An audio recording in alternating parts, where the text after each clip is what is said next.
You're watching NBC 10 News Today with Angela Cruz and meteorologist Jared Floyd. Now, NBC 10 News Today continues. January is National Get Organized Month, and joining us today are two women who can help everybody get organized no matter what, especially if you have attention deficit disorder. Susan Pinsky is the author of a new book called Organizing Solutions for People with Attention Deficit Disorder, Tips and Tools to Help You Take Charge of Your Life and Get Organized. She is joined by Dr. Alice Mao, Professor of Psychiatry at Baylor College of Medicine. Good morning to you both, ladies. Good morning, Angela. Good morning, Angela.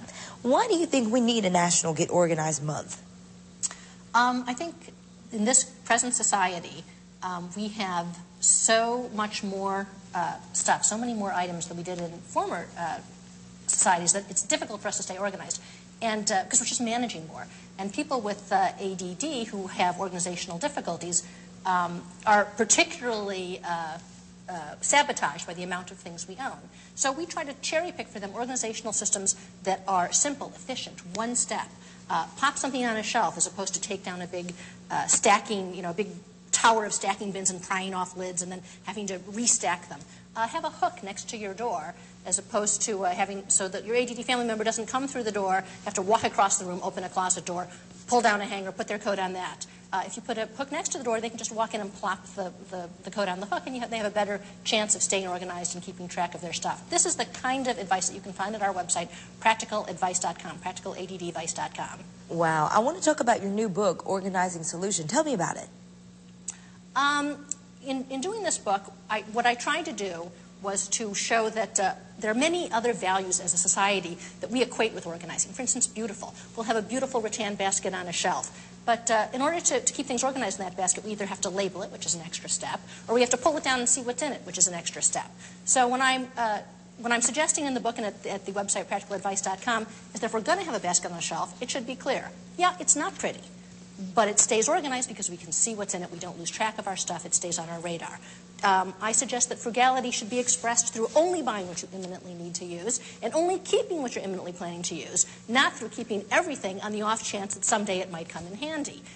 Preparedness. Don't be prepared with a huge box or carton of toilet paper in the basement. Be resourceful. If you really do run out, can you use some Kleenex so the next time you're at the store? It's this over-preparedness, this overstock, all of these possessions, all of these complicated systems that are sabotaging our ADD family members. And actually, the doctor can tell us, why it's so difficult for people with ADD to stay organized. Yeah, the tips that Susan are talking about are practical not only for people with ADHD, but also for others. But the core symptoms for ADHD are inattention, so people have problems with focusing and with being easily distracted, so they may start a project and leave it unfinished. That's why kids with ADHD leave their toys scattered all over the room. They can also have problems with impulsivity. They may say things without really thinking about the consequences or do things without thinking about the consequences. So, for instance, they may buy impulsively on eBay or they may shop impulsively without actually needing the item. So what Susan was saying was very apropos, is that if you accumulate less, then you have less to organize. And lastly, problems with hyperactivity. So these folks have problems sitting still. For kids, it's problems sitting still in class. For adults, it's problems with actually being able to stay in line or to procrastinating on projects that may take a long time. So medications can be very helpful for treating attention deficit hyperactivity disorder in terms of improving focus and attention. But organizational skills, such as what Susan's talking about, can make a long-lasting impression on their lives.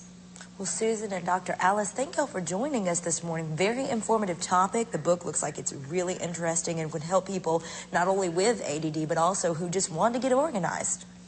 Thank you for having us. Appreciate you.